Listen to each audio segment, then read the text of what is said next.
नेपाल का इतिहास। प्राचीन नेपाल। नमस्कार दोस्तों, आज हम जानेंगे हिमालय की गोद में बसे उस देश का इतिहास जो न केवल प्राकृतिक सौंदर्य से भरपूर है बल्कि सांस्कृतिक और ऐतिहासिक दृष्टि से भी अत्यंत समृद्ध है। नेपाल। नेपाल का इतिहास हजारों वर्षों पुराना है। कहा जाता है कि यहाँ मानव सभ्यता की शुरुआत काठमांडू घाटी में हजारों साल पहले हो चुकी थी। रामायण और महाभारत जैसे ग्रंथों में भी नेपाल का उल्लेख मिलता है। यही नहीं, यह वही पावन भूमि है जहां भगवान बुद्ध का जन्म हुआ था, लुम्बिनी में 6वीं शताब्दी ईसा पूर्व में। किरात, लिच्छवी और मल्लकाल। नेपाल के पहले ज्ञात शासक थे किरात वंश, जिनका शासन कई सदियों तक चला। इसके बाद आए लिच्छवी वंश, जिन्होंने 4वीं शताब्दी से लेकर 8वीं शताब्दी तक शासन किया और नेपाल को सांस्कृतिक, धार्मिक और व्यापारिक रूप से समृद्ध बनाया। फिर आया मल्लकाल, जो 12वीं से 18वीं शताब्दी तक चला। इसे नेपाल का स्वर्ण युग कहा जाता है क्योंकि इस दौरान कला, वास्तुकला और संस्कृति ने अद्वितीय ऊंचाइयां छुईं। काठमांडू, पाटन और भक्तपुर जैसे शहरों में बनी दरबार स्क्वायर और मंदिर आज भी उस युग की गवाही देते हैं। नेपाल का एकीकरण और गोरखा राज्य। लेकिन इस समय नेपाल कई छोटे छोटे राज्यों में बंटा हुआ था। 18वीं शताब्दी में एक महान राजा हुए पृथ्वीनारायण शाह, गोरखा राज्य के शासक। उन्होंने नेपाल को एकजुट करने का बीड़ा उठाया। 1768 में उन्होंने काठमांडू पर विजय प्राप्त की और आधुनिक एकीकृत नेपाल की नींव रखी। उन्होंने विदेशी प्रभाव, खासकर ब्रिटिश ईस्ट इंडिया कंपनी से नेपाल को दूर रखने की नीति अपनाई। अंग्रेजों से टकराव और सुगौली संधि। नेपाल का विस्तार जारी रहा, लेकिन इससे अंग्रेजों से टकराव हुआ। 1814 से 1816 के बीच हुआ अंग्रेज नेपाल युद्ध, जिसमें नेपाल ने बहादुरी से लड़ाई लड़ी पर हार गया।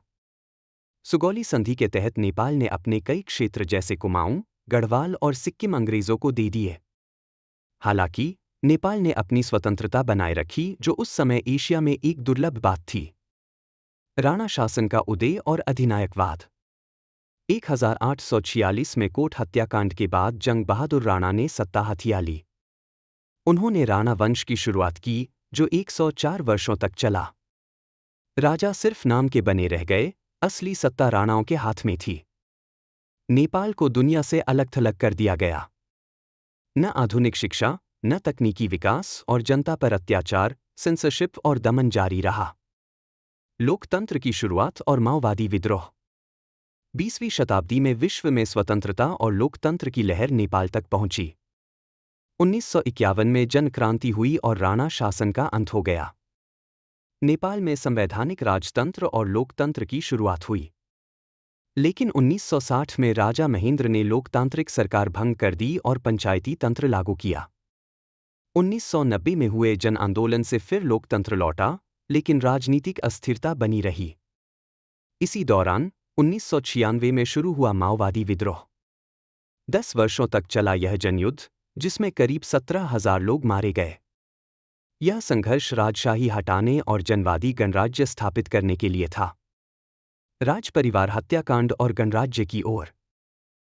2001 में शाही महल में हुआ राज परिवार नरसंहार, जिसमें राजा बीरेंद्र और उनका परिवार मारा गया। राजा ज्ञानेंद्र ने सत्ता अपने हाथ में ले ली, लेकिन जनता ने उसका विरोध किया।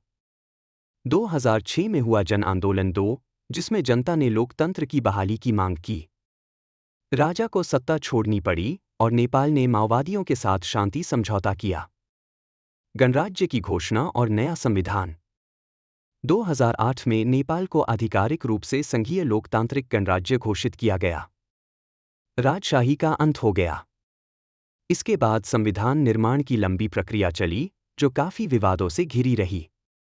अंततः 2015 में नया संविधान आया और नेपाल को धर्मनिरपेक्ष संघीय गणराज्य घोषित किया गया, जिसमें 7 प्रांत बनाए गए।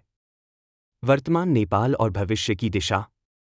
2015 में आया भीषण भूकंप, जिसमें हजारों लोग मारे गए और लाखों बेघर हुए। इसके बाद भी नेपाल ने पुनर्निर्माण और विकास की दिशा में कदम बढ़ाए।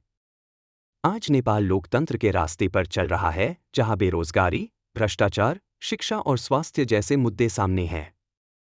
भारत और चीन के